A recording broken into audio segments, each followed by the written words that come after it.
Down the chair. I was party pooper.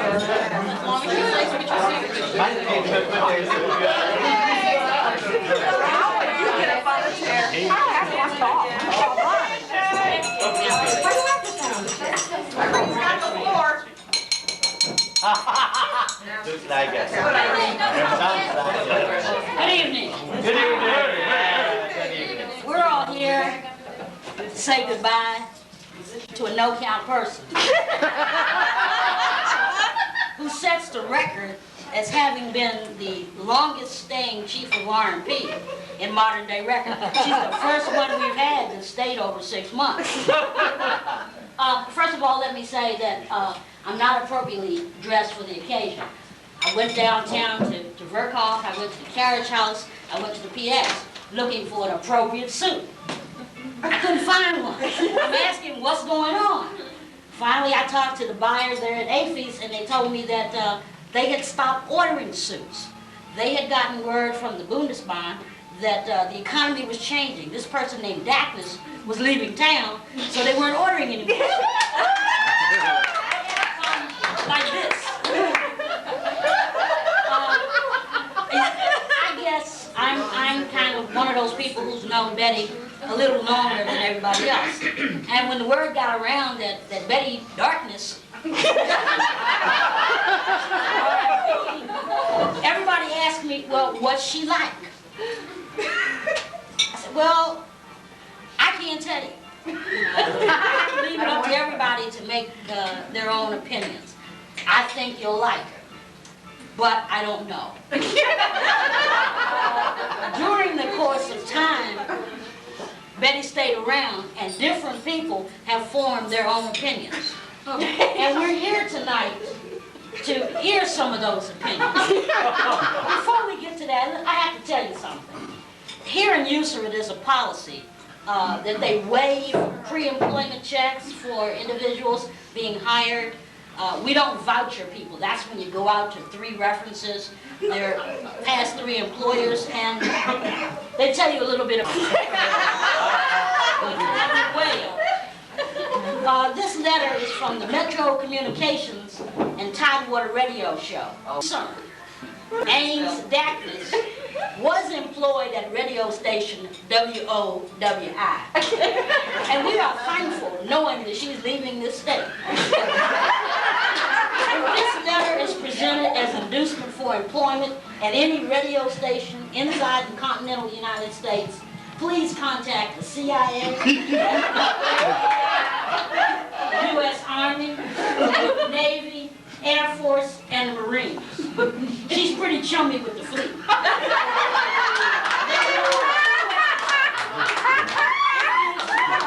You'll stand at a distance and hold on to the wall. Regards, Frank N. Steen, Director of Tidewater Institute of Mentally Retarded. Form opinions about Betty, and we're going to spend the next couple of minutes talking about what she's really like. Herr Schindler, it was one of the first to meet Betty and work with her. He's going to share a few moments with us.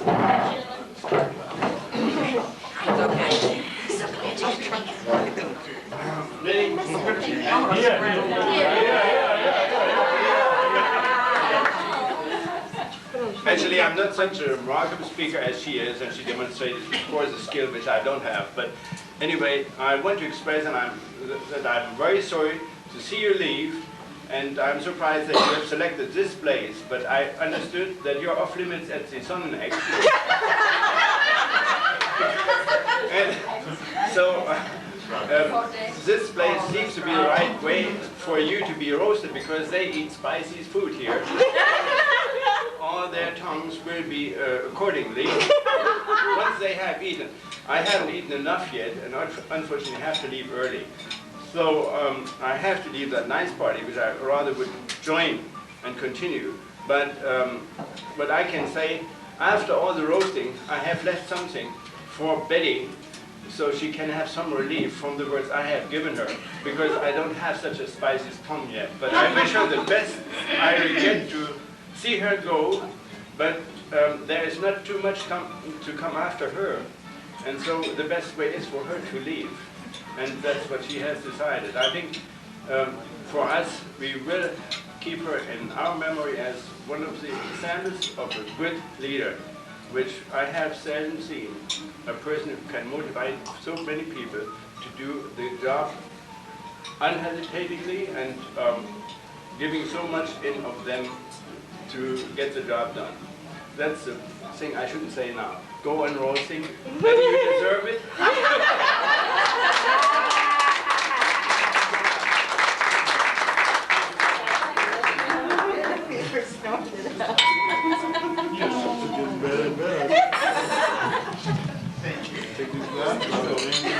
I mean, when they started with the girls, Wiesbaden CPO, she was constantly telling us how she helped turn out the lights in Panama. If we were smart, we would have taken the hint right there. We would have known that Wiesbaden CPO was on the demise. We weren't that smart. One of the first people she harassed when she got to Wiesbaden was Ann Martin. Ann's going to tell us a little bit about her experiences with Betty, the Betty she got to know. oh. Has she She's done my presence. Okay, go ahead and say whatever you like. As Irene said, those who were here we knew Irene knew Betty, and we kept saying, what's she like? What's she like? Betty, Irene would just smile and say, and just shake her head, you know. So we didn't really know what to expect. So when Betty came in, she was very proper, just very. And the first day she came in, I remember Joanne Dent, who was the CPO secretary, came downstairs and was looking for something, and Betty says, well, look in the file. And I said, there are no files. She said, oh yeah, there's files. Look in the files. I said, Betty, there are no files. We don't have files. And at the time we didn't, and that was what we were trying to establish, and she did do that. But she had been here, I was in the office maybe 5 months when Betty came, so I felt like an oldie. I had been there 5 months. I knew what was going on. But I was sitting at the desk where the secretary sits, and one day Betty had gone upstairs for whatever reason. It was quiet that day. There weren't many people, and I kept seeing this lady run by my door. And she would run down this way, and then she would run back. She'd run down this way. Finally, I said, could I help you? And she said, there's a lady laying out here in the hall. And I think she's your boss. And I got up and I ran out the door, and Betty was sprawled out there on the floor. Laying there, she had tripped on the mat walking back down the stairs. And I said, Betty? And she said, I'm okay. Just get me back to my office. You know, a crowd had gathered by that time. So we got a chair, one of the office chairs. When we got our office chair, and Mr. Schindler was there, he helped us, and Irene put her in the chair, we rolled her back down to her office, and she says, I'm okay. And Irene walked in just so, I think we need to go to the hospital. No, I'm okay. We finally convinced her to do that, and we rolled her back out with her little chair, back out to the car, and took her away. And it was a good thing we did, because she came back on crutches. So she would sit in her office that next few days with her leg propped on a trash can. When she wanted anything, it was, and we didn't know this woman, you know. And I think Bill had brought her a nice gift, had brought her a ring that had a stone in it about this big around. And Bill had come to visit. He was in Saudi at the time and had left. And she was so proud of her ring, she had shown it to everybody. And one afternoon, she said, we don't know this lady. She started screaming with her leg propped up on the trash. She had lost that stone. And the whole office just scrambles. We're looking for it, and it was laying in her desk drawer. This was just the beginning of things to come for that we got to know Betty. So, Martin, your memory is bad.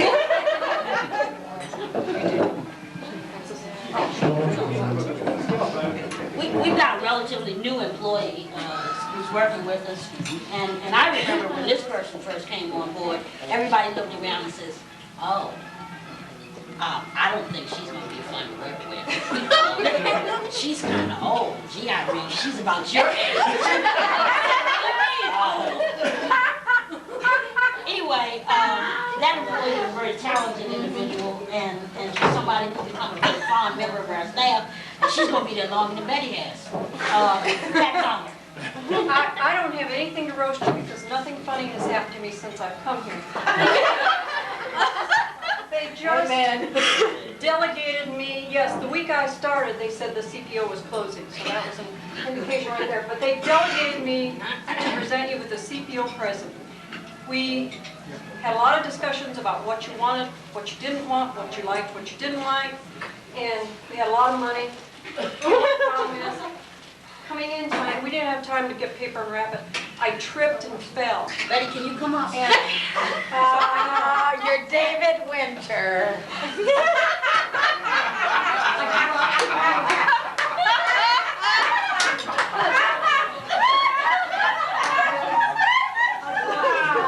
oh my God.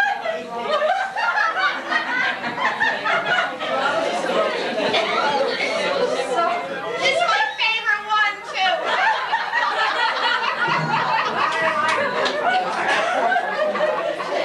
Michael, the guards were let down.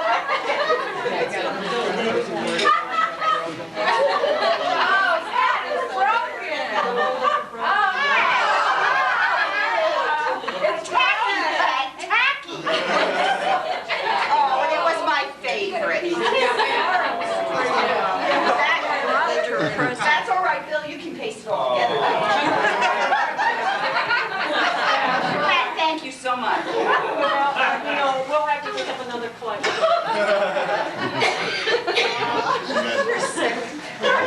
So much operation. Can't help it.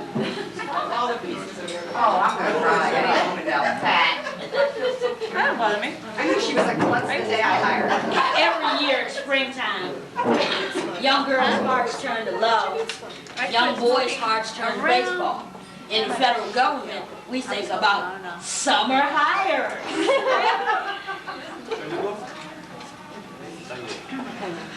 Okay, I like Ann. My first impression of Betty was that she was very proper, sophisticated, and reserved. Always in a suit, always dressed meticulously. Thank you, Carla, sit down.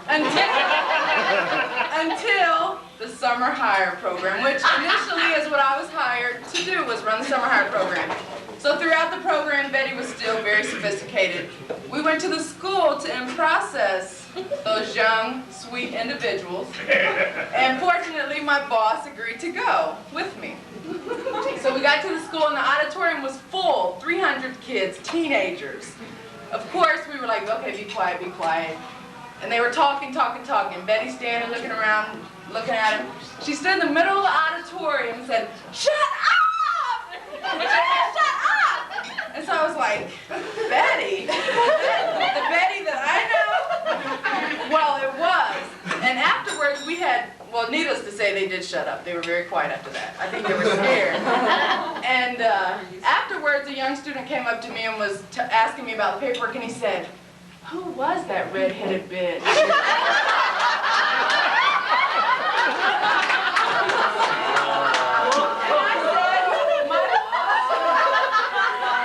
There's also something else that just can't go without talking about, and of course we all know that it is the little telephone incident that we had. Well, I think Doris decided that we all needed new telephones, and Betty was out that morning. DEA came over and installed all new telephones in RMP. Gave us a few new telephones with new numbers. Took the telephone that was in Betty's office out, and it happened to be a push-button phone in her office, and she was just devastated to find out that she no longer had a push-button telephone. So I was sitting on my desk that day. I think I was the only one in the office in the Wiesbaden team, and the phone rang. I was sitting in the back where Marette sits now, and the telephone rang on my desk, and I answered the phone. Recruitment in place with Carla Schamberger, blase blase, and Betty said, "Carla, where's this phone ringing at? What's that? What's going on?" And I said, "Betty, it's on my phone." She said, "Click." I said, "Ooh, wonder what's going on down there."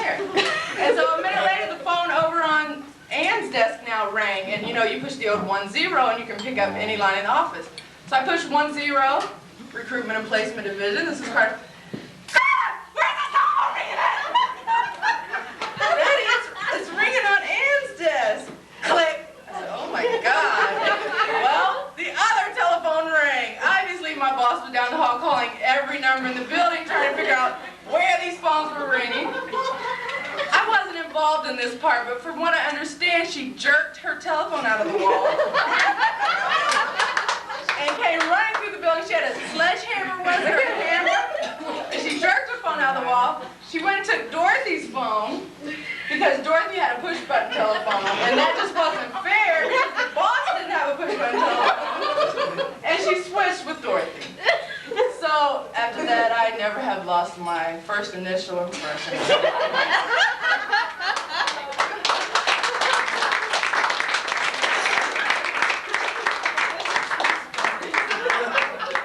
She sounded just like you, too.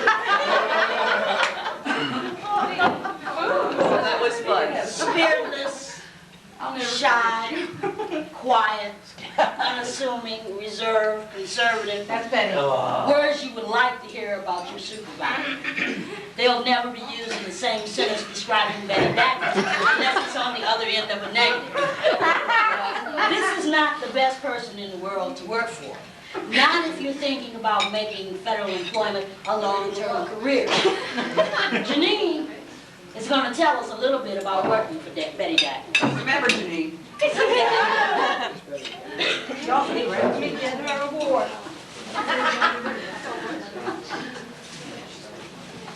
Can you come up here? Could you come up here? I got the award for you. It's not the extra mile, but it's a nice one.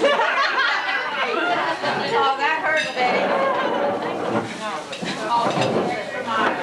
Only Janine would make me do this. Remember, Janine, your performance appraisal hinges on this. We all want everybody to hear it. I didn't hear anything. Don't look at it any hard. I'm here to give you an award. I'm giving you the certificate of non-appreciation. Thanks, Janine, that's super. On this day, I unofficially commend and present the Cage Award to Betty Dackert for demoralizing supervision of the cards administration.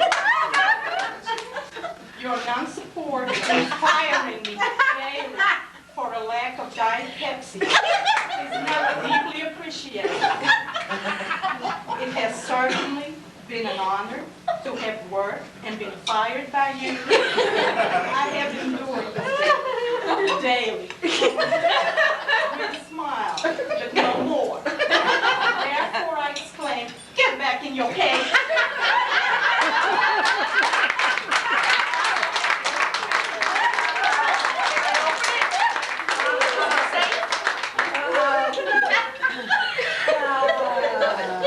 Get back in your cage. I didn't have time to get back in Yeah, here it's because all my animal leave is gone. Are you on annual leave tonight? Yes, I am. That's wrong.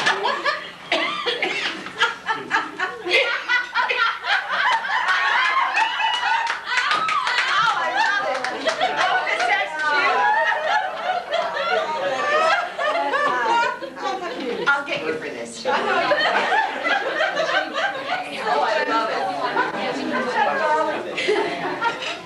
She said, I don't want to drink beer. You know, Carla mentioned she wasn't the only one in the She did the office. Harvard graphics on the award.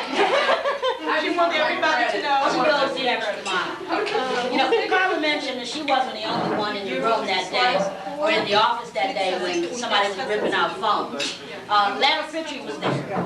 Lana wants to tell you about her experiences with the, was it the Bundespost or AT&T Germany, or how did it go? Why don't we have phones? Why does ETS stand for the end of telephone service?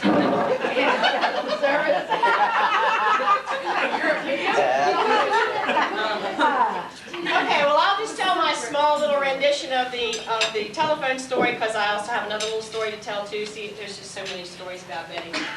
But it seems that her and Mr. Luza had a little set to over this little phone incident, And she wanted to know why, if you had a cord here and a phone here, just what the hell was the problem?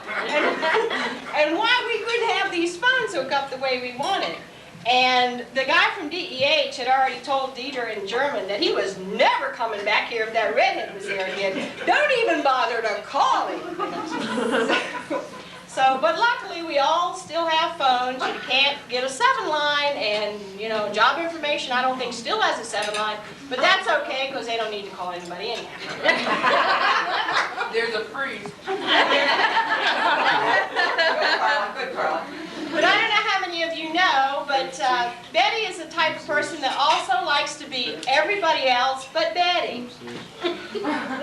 Now, I gave up Halloween when I was about 10, you know? But my boss decided that Halloween, you just had to dress for Halloween.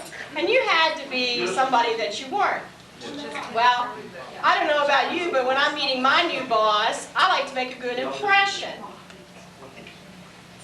Evidently, Ms. Dackness does not like to do this because she met her new boss at a staff meeting, and I have a little presentation. And I'll go ahead and open this, Betty, since it's so difficult for you to get up. This is presented by Jean and myself to Ms. Betty Dackness, alias Countess Dracula, for the best performance at a CPO staff meeting, 31 October 1989. And I'll tell you, it took a lot of guts to meet your new supervisor in that getup. But the funny part is, none of us realized at the time just how appropriately dressed you really was.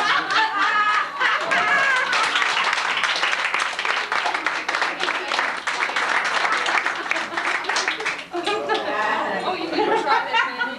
Thank you. I love it. Okay, no one leaves tonight before we taste this. All right. Have you ever tasted it? Oh, it's good. Imagine getting off the plane in Germany for the first time. You're just coming from the States, suffering from a little jet lag, and you walk into your new place of employment, and your new boss takes you in. Michael's going to tell us about his first day in business. God.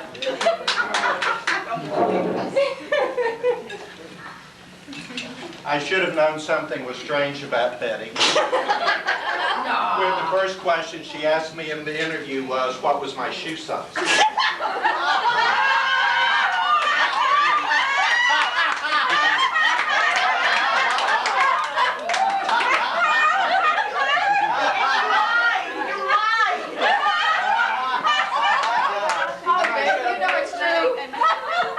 My shoe size was a 14 triple E. She said, you're hired.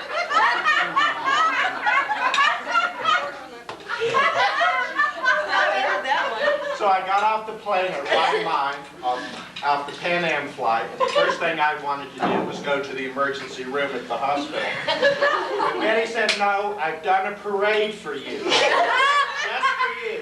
We given it a special name, and it's called Fashion. I named it just for you.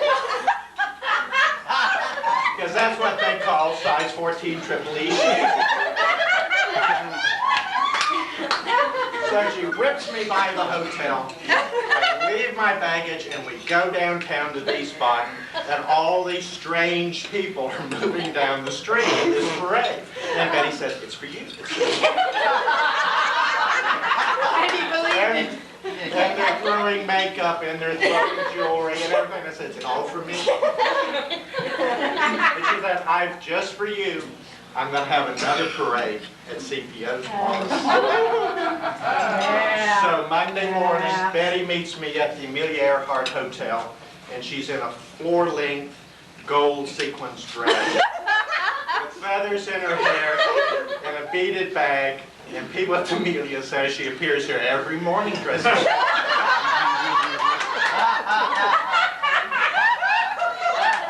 She may get lucky. So we go as soon as the first time I step in the office, I'm greeted by an assortment of bums and clowns and frogmen. Yeah. And then a little while later, people change into their costumes.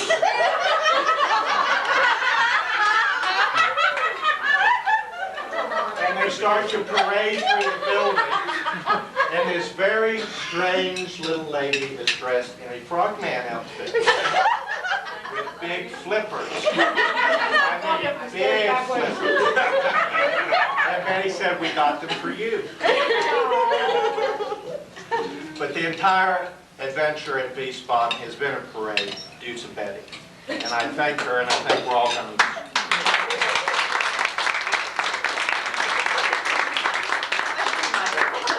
You were very kind. Some of us are gonna miss her.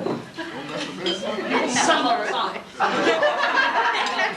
We used to have a smoking policy.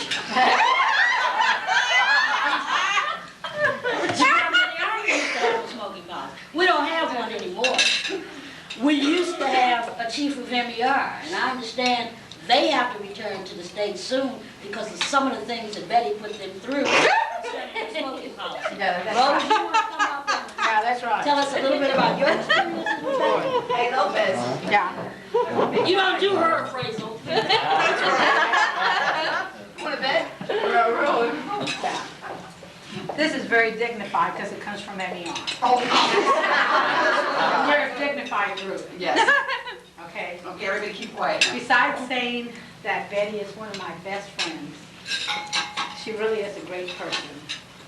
And I'm going to miss her very, very dearly, as all of MER will, because I think the two divisions that have really worked greatly together has been MER and RMP. Regardless about the other divisions, and we try to work with everybody, there's a little close relationship between these two divisions because of the chiefs that mean so much to each other. And Betty and I have really meant a lot to each other. We have supported each other very strongly against the adversities of the civilian personnel office. And I will not go into detail. Go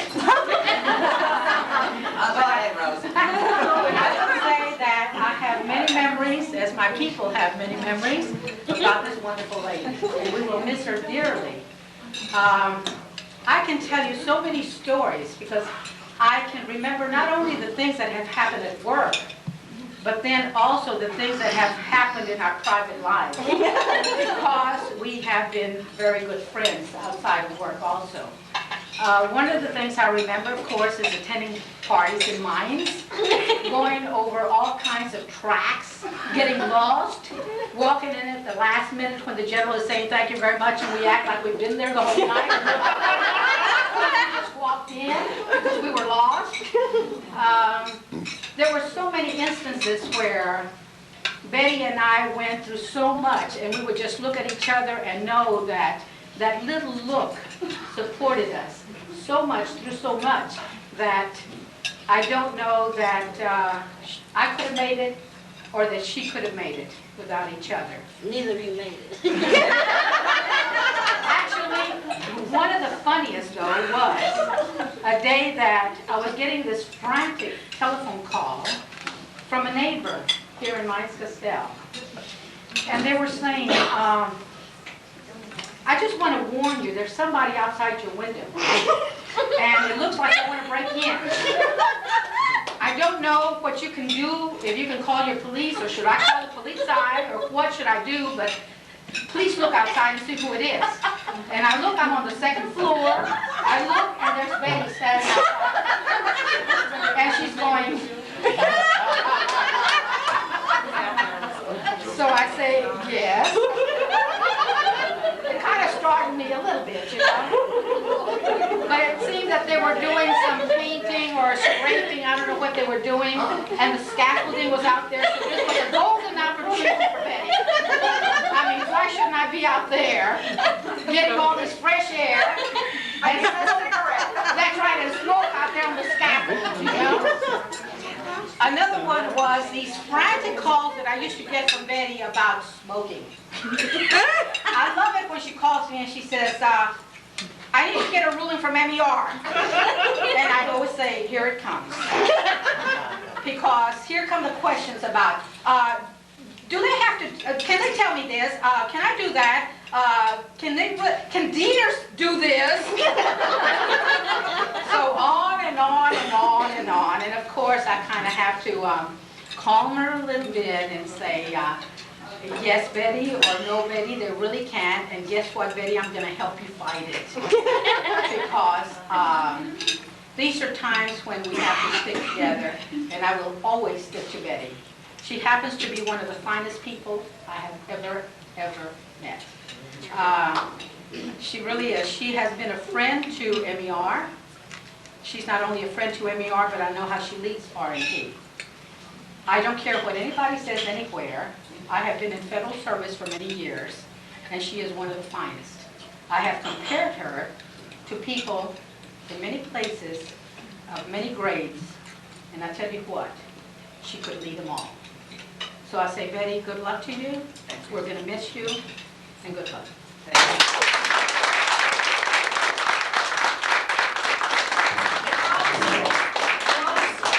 You forgot one story, hon. Of the American Heart. The American Heart. I don't want to remember that. We've been blackballed from there. I'm staying there, Rose. That's where my room is. See, Rose is the only one that got up here alive. Betty doesn't even do her appraisal. I don't understand. Louise, are you over your shyness now? You want to tell us what you think about Betty? It's a bit awkward. Can I do it from here? But just me. Betty, when Carla earlier this week asked me to do this, and I said toast, she said no, roast. And I said, well, we don't do that kind of thing where I come from. What does that mean? Well, Carla took the time to explain it to me. And I said, well, you know, I haven't got a gift of the gab like most of my American colleagues will give it a try. I'm going to remember Betty in several different ways. But one of the things that that particularly to us, because I haven't worked directly under her, is that I'm wondering whether you're going to have any place to hide. She often comes over to T&D, and she'll sit in front of my chair and she'll say, no one's going to find me here. Anyone want my job today?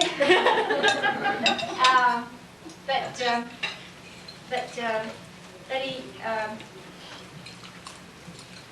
you're one of the few people who leaves me in awe. The kind of things that you do, the crazy things that you've done, the flashing, the things that people have talked about here today, have sort of let me sometimes just stare at you a little. And you're going to, when I visit Sydney next year, you'll be notorious over there. I'll tell everyone. We'll miss you. Thank you.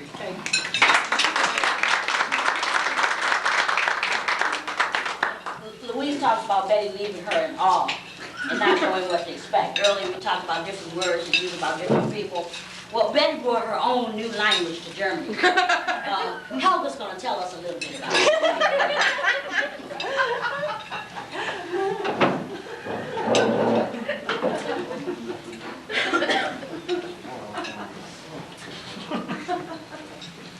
Well, actually, when Betty came over here, she thought she already knew German.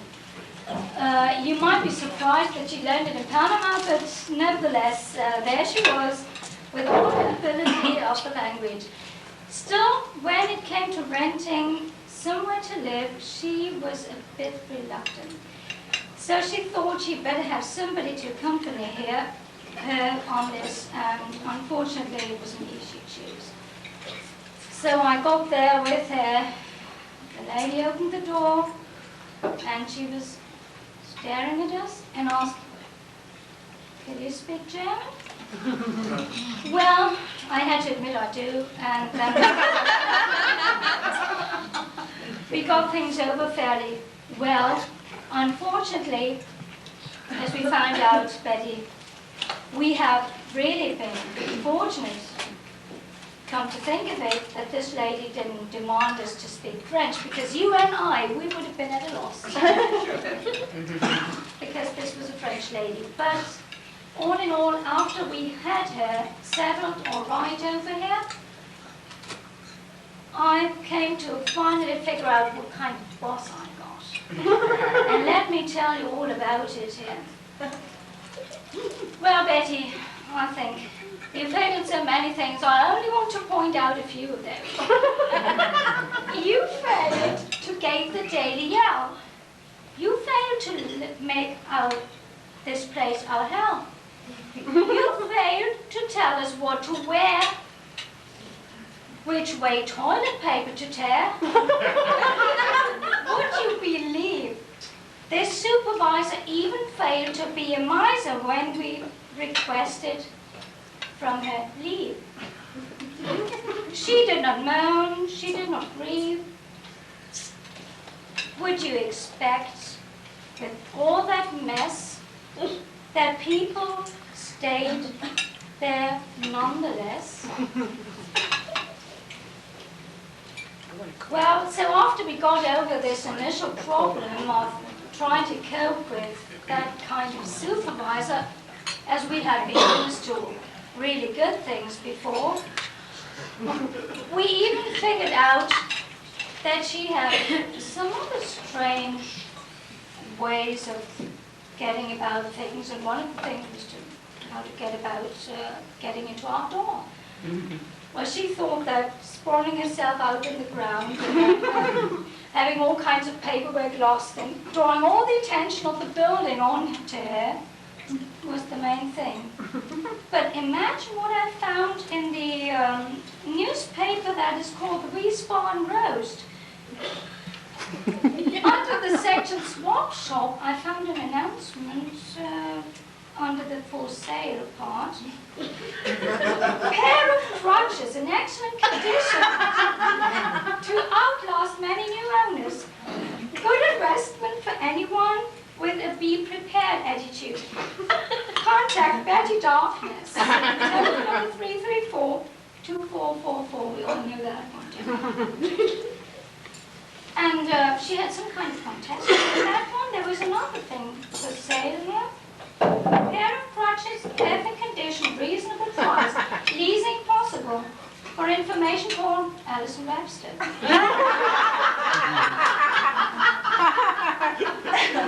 But believe it or not, they found their match. There is also a section under wanted, and here it says, all the crutches in the world for unscheduled exercise, hop around the hub. Also needed several pairs of frog feet for those willing to walk on water.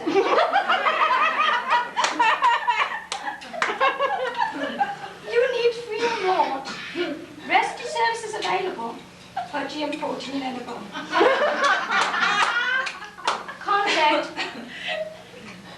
There's a funny name though, that your Nick. And it's a Frankfurt telephone number which is supposed to be kept secret. However, there are some other people obviously in bad need of some support. Urgent. Pair of crutches needed to teach a crippled RMP staff to stand its ground. Donations appreciated. Call the Self-Help Initiative team. Under job information's telephone number.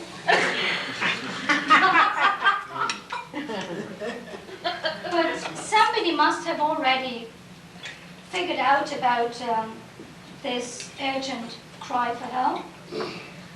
And believe it or not, there is this remarkable thing pointing at you and say, we want you.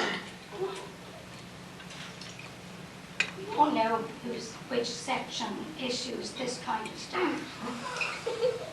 So it says, we want you to face the disaster in an upright position. Which says it damn right if you stick out that long. We do all we can do with a T&D extra offer to RMP. The HOP Survival Training Program, first round. How to to use your crutches efficiently/effectively. Number 1, intro into the use of crutches. 2, basic use of crutches. 3, advanced use of crutches. 4, perfect use of crutches. 5, enable computer software for the crippled.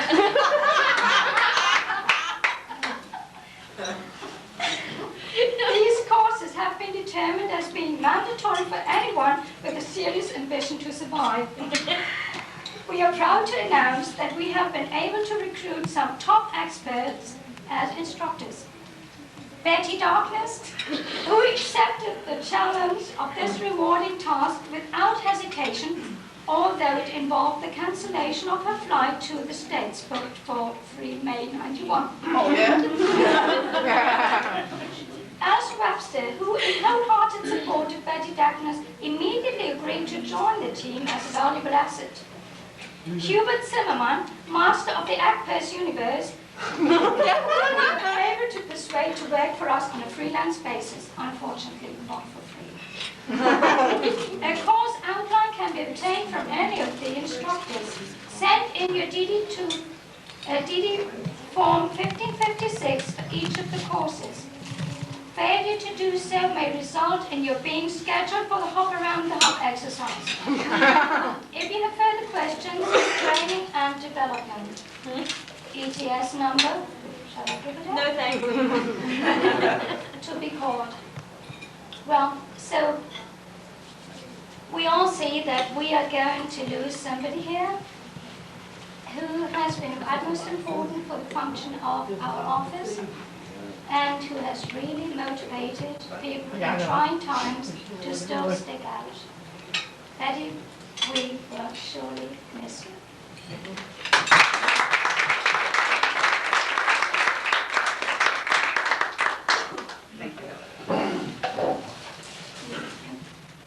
Revenge. The ultimate revenge. That's all Betty's talked about. One of her first assignments on the new job is to do in CDS. Yeah. But before she gets out of here, Marette's going to acquaint her with the real world and talk about Betty and CDS. Famous Dara. Oh, God. Infamous.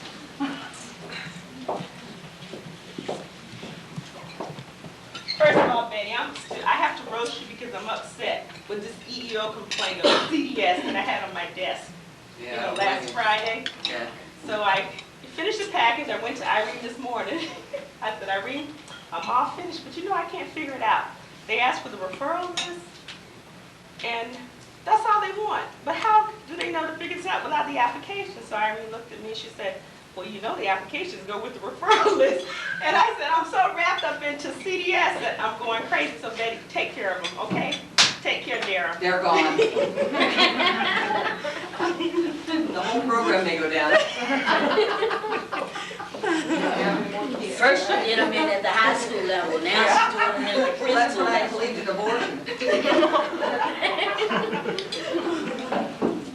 Betty's going to leave some of us with some fond memories.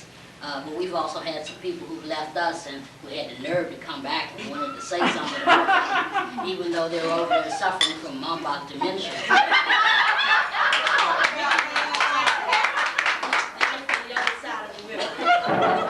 The alien. I didn't think I was going to get here because I'm working so hard.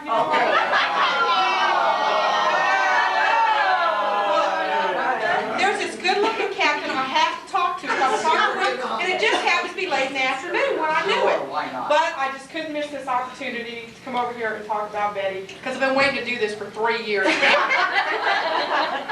When Rose was talking about the close relationship between MER and RP, I was reminded of something that was said to me when I was taking the staffing course. And I was cussing the whole time because I didn't want to be there and I didn't want to work in staffing. And finally when the guy said, and what are you going to do when you leave here? And I said, try to get back to MER. And he said, well, let me tell you something. The only reason MER exists is to fix staffing screw-ups. And I said, and I work real hard too. Not really, Betty, not really. But one of the things that I want to remember, Betty, and that I'll never be able to forget Betty about since I moved to the depot, is, do you remember that little curly-headed fella that came into your office one day and said, I don't want this military spouse preference candidate. I want this other person. And what did you say to him, Betty? What were those immortal words? What time do you want her to report? He immediately left her office, came running up to my office, pounding on my desk, saying, do you know what this red-headed bitch said to me down there? And I said, would you be talking about Mrs. Dagnes, perhaps? Well, I just want you to know, Betty, that I've been waiting for 3.5 months to say this. But the commander says,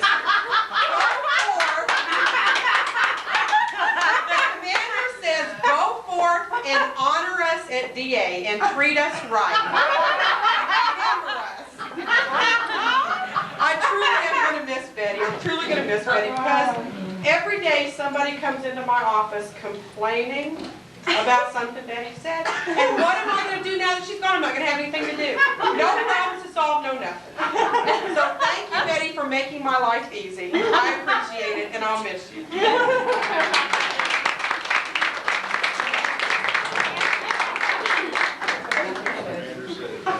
Says, I'll get her for that one. This is a really low budget operation we're working on for no account person. I called Hollywood, I called Detroit, just to see if I could get some entertainment for this evening. I tried to get the Four Tops, knowing that Betty's still living back in the 50s and the 60s, but the Four Tops couldn't make it. What we could get, since this was a low budget for a no-count person, were the 4 volumes.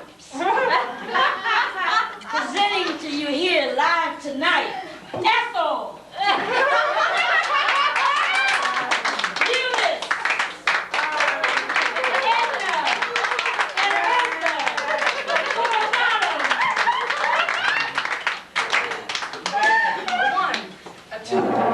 One, two, three. Hey, Betty, don't make us sad. Could you stay here a little longer? Summer hire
dog. Get my contract. They're gonna need you. I saw my contracts in the mail. Hey, Not singing, I hope. it says battery over here. What's that mean? Says what?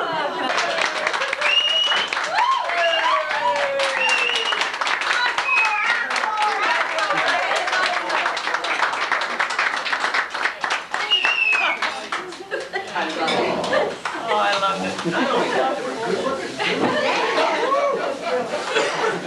This is the way to have a little award.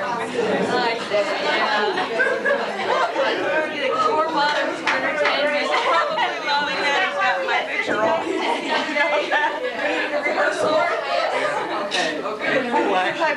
You know, after we scrape the bottom of the barrel and come up with 4 bottoms, Watch it, that's a talented group. we had to come up with something real to say goodbye to Betty. If you've ever walked through R&P, if you've ever worked in R&P in Wiesbaden, you've constantly heard, "Get back in your cage." Betty, can you come up here? Sure.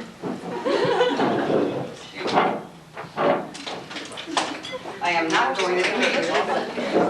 That's great.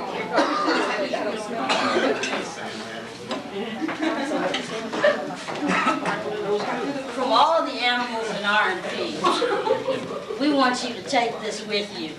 And remember your zoo wherever you go. But I can't rip the paper because when I get home, Rowdy's gonna wanna read it. Rip the paper. Let's go. Oh, God, I love it. Oh, let me hold it for you. Oh, You never get shy about it. oh, look at this. Look at it. What is it? What is it? It's pictures of animals with my staff's faces on them.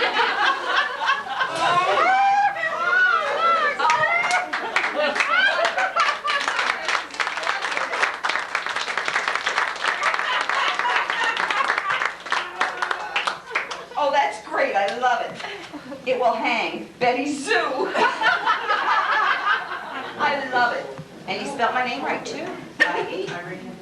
Oh, that's great. Hey, Pat, you don't have your hand over your face. That's super. But don't leave. We do Well, have, don't take it away, because I want it. well, you can have it back. Okay. We tried to run it through the whole lot, watching the issue. Very good. I want that picture. Okay. Bill, we hand carried that on the plane. Okay. They only showed me the pilot because he said, take out that tiger here right there.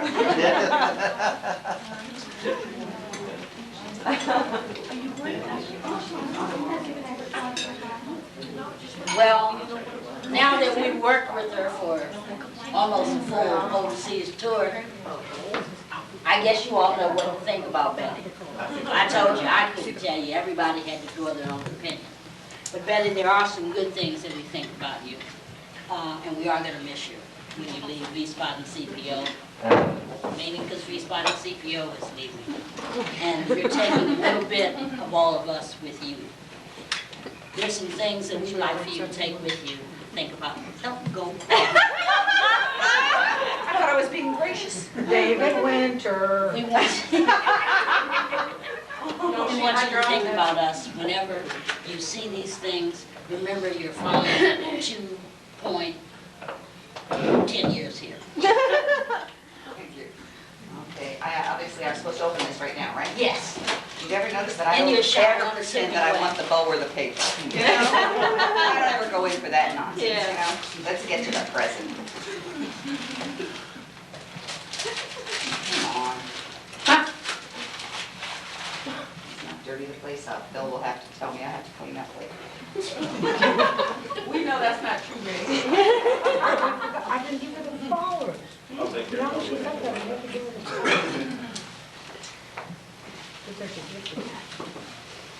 Hurry up, Eddie. I'm trying. Oh, gosh. Oh, they're miniatures. Oh, Lord, I love them.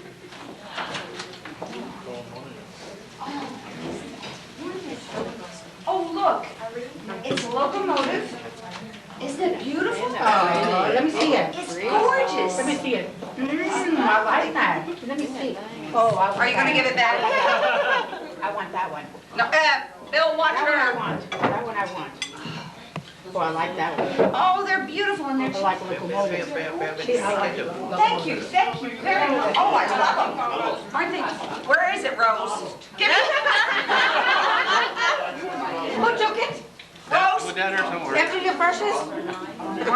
We're not seeing nothing else. Aren't they lovely? Oh, thank you very much. I don't know, how many of you know, I think some of you do know that I have a miniature collection and I'm very fond of it. And these are beautiful. Hinted enough. Pardon me? You've hinted enough. Yeah, you only do that if you want what you want, you know? Oh, that's great. Thank you so much. Before you get too serious, we can't let you walk away feeling this good. Paula's got something she wants to share. Okay, Paul. I want you to know that I work very hard on this. You see, Betty comes in the morning looking like the deuce. Where is the coffee? Why didn't you make coffee? Nerve of her. I don't even drink it. Why should I make it, right? Don't even make it for my husband. But I went home and I said, Paula, she's going to marry me tomorrow, so you better do some good sucking up. Everybody knows my husband's inside. He doesn't know, though, that I've drained his account on numerous cans of coffee to try to get it perfect for my boss. So tonight I went home and I tried one more time. It's a little thick, and the cat's paw got stuck in it. But I think that maybe if you add a little more water and put it in the microwave, you'll be able to drink it. She don't learn. Oh. Paula? And maybe she won't ever ask me again. Pack out your desk. They got a boy in here. Paula's excused from coffee duty from now on. We'll turn her into the Pepsi lady, all right? I mean, you know, whoa, Paula. When's your husband coming home, honey? Don't make coffee like this. Oh, by the way, the cat peed in it. So what? They didn't have water. Don't let her come to your house and make coffee. On a more serious note, these go together, but you have to open them one at a time. I'll hold one for you. Okay, this one first? Well, that's the one on top. God, I'm good, aren't I? Just those little subtle things. I know what to do, you know.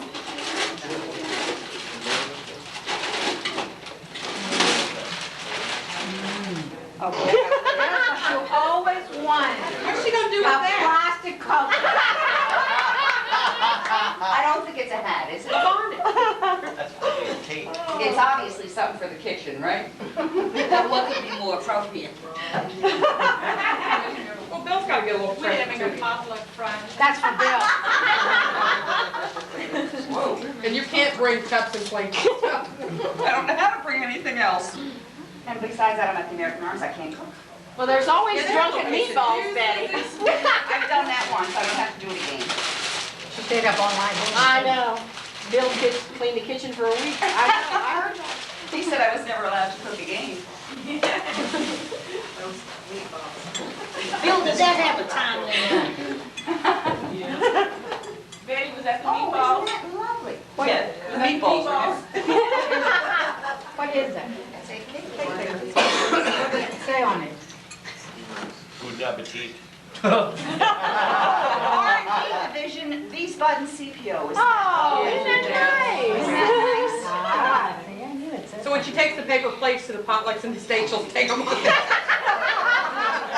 Just serve them on that. That's right. Betty, you don't have to start cooking and baking because that will cover up the inscription. Well, that's all right. I have daughter-in-laws at home. I'm sure can handle that. You know, I mean, you know, they want to suck up to their mother-in-law. And one of them having a daughter, I think that's sucking up enough. Okay. Pat tried this one, huh? Well, she ran out of yellow ribbon.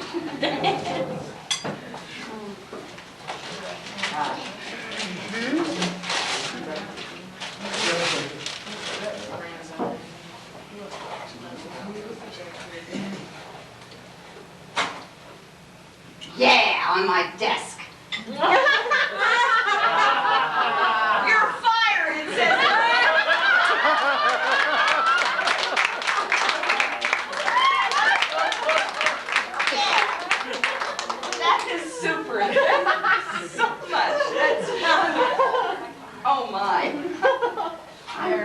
little overwhelmed here. It'll be the first time. Betty, you get those flyers from MER, there's a card on it. Would you please read it? Thank you. Here's the card. Right on it, it's hanging on it. Okay. And this one too. Sir, gifts, oh, And that jumped right into the present. patients come to those who wait. Gift certificate to be redeemed at the MER division of the Family Member Social Agency. Okay. What do I get? You'll be surprised. I know. No, that's cute, look at that. Okay, is it my turn? Before Betty gets to have her turn, is there any dirt that we left out? Somebody needs to bring up? Allison? This is from me. Okay, Allison. Remember, I live in your village. Yes, but you're moving out to I don't know if you all remember when they were doing all the construction on the building and they decided to install bars on all the ground floor windows. Well, I was coming back from the Mines Army Depot staff meeting one morning and I had gotten out of my car and I was walking toward the front door and I heard this terrible rattle. It was coming from a little farther down the building. So I walked down and who do I see but Betty, like one of those old B movies, back and forth across the bar saying, I want out, I want out.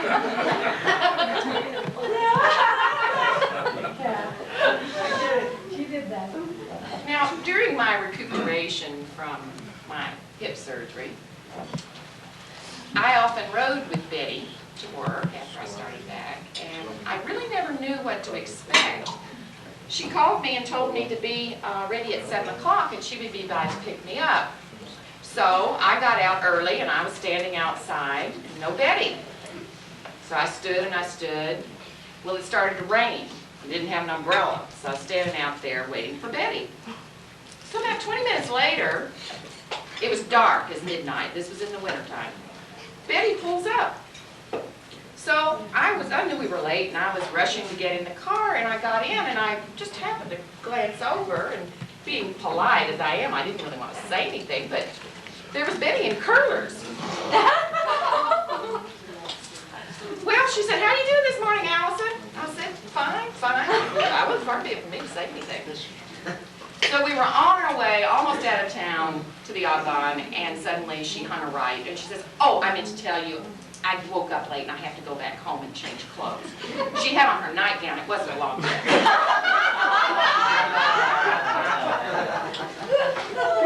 There was one other occasion that I dared to ride with Betty again, but I forgot it was Halloween, and this time I came tripping out on my cane, and she liked to shock me, you know, play cruel tricks like that.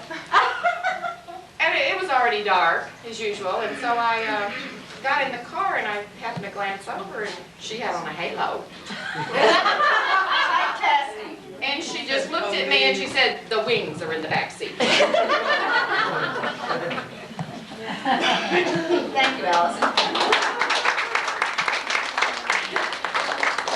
Before I let Betty have the floor, I just have to let her know that I sent a letter ahead to Donald Trump, just to let him know, don't file for bankruptcy yet. Betty's on her way back to the States. The business is solvent. Well, we are arranging tonight that a slot machine goes into our room. Because, you know, I don't want to go downstairs with my cup of coffee in my robe.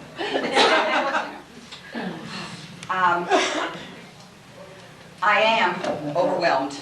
I am. As a matter of fact, I'm very nervous. I don't think you guys have seen me like this, have you?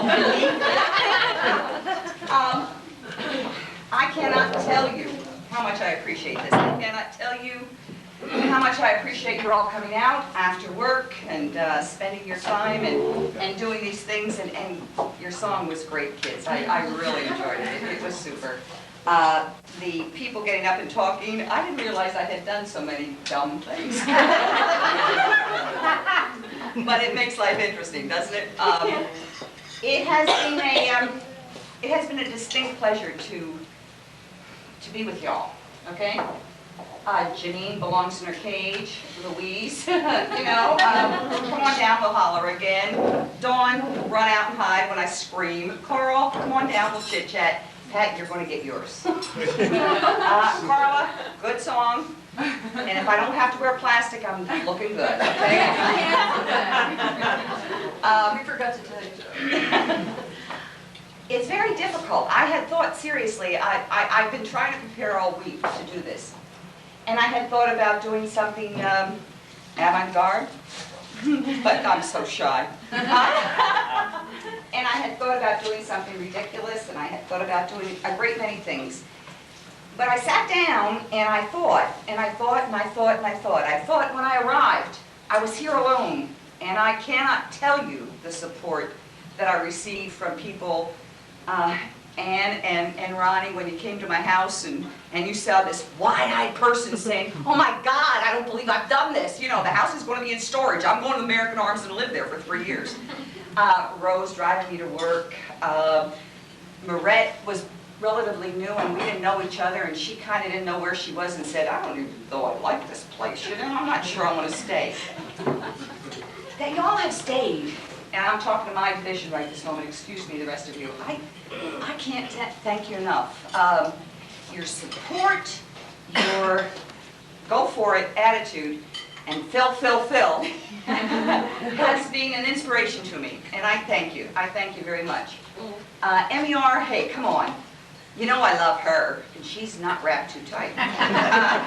She ain't been wrapped in years. But every time I came up here, no matter what it was, God, let's see what we can do to help Betty, and I thank you, I really do. I thank you for that support. I thank you for listening to me. I thank you for putting up with my craziness. Manfred, slam the door, let's have a cigarette and go for it. You know, I'm ready to get it, you know, thank you. And you're the wind I crawled out of, you know.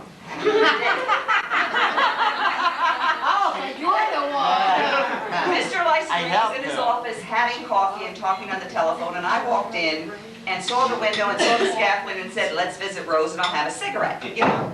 Mr. Lyson saw me jump up, roll out the window, and he said, the woman's gone mad, you know? And he's standing there going like this for me, you know, saying, will you come in? I said, I'm just going to go visit Rose. I'm going to be right back. I'll be right back. And, but for putting up with that kind of nonsense, but also the professional support is super, and thank you very much. Training development, the same thing. Louise, I've never come into you except that I hide in your chair and I do this. But when I ask you a question or I ask you to do something, I get that kind of punch and I get that kind of response, and I feel good about it, and I thank you very much. Classification.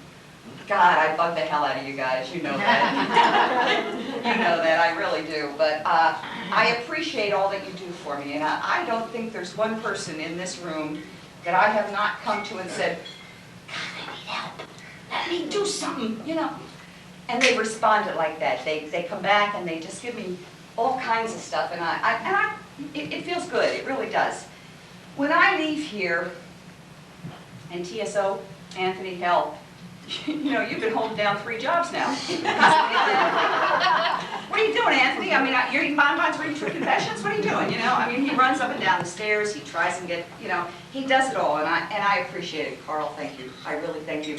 I've come in and bugged you, and poor Heidi, I dream about her because she was doing my orders, you know. Those of you who have left, Brenda, thanks for coming back. I appreciate it. Lana, thank you very much. I appreciate it. My staff, hell, you're great. You know, I love you all. You get back in your cage. I leave here with such a sense of gratitude for your support, your help, and the kind of oomph you've given us. I can't thank you enough. Every time I have come to you and said, we got to do this, and I'll give you a perfect example. This afternoon I called in Michael, Irene, Marette, Pat, and said, this suspense has to be done by tomorrow afternoon. My poor secretary, Sherry, has been running around trying to get all these files, and I said, this has got to be done. God, they came in, they did it, they do it like this. I don't know that kind of support. I just don't know where it comes from. I admire you. I think you're great. I think you obviously have a whole lot of work ethics. and I am so proud to have served with you. It has been my pleasure. I have loved tonight. I love the nonsense, I love the fun, I've just had a great time. Thank you very much.